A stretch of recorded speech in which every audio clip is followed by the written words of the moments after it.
ফ্লোরিডায় এক রোমাঞ্চকর ম্যাচে জেসন হোল্ডারের অলরাউন্ড নৈপুণ্যে পাকিস্তানকে 2 উইকেটে হারিয়ে সিরিজে 1-1 সমতায় ফিরেছে West Indies.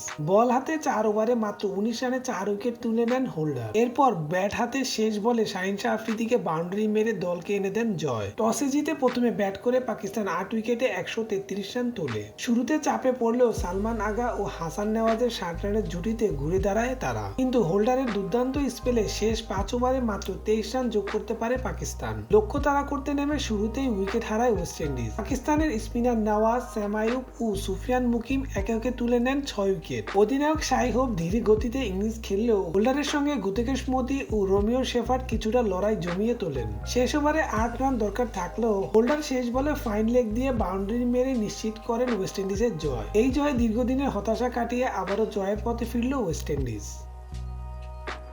Please subscribe our channel to get more information about sports world.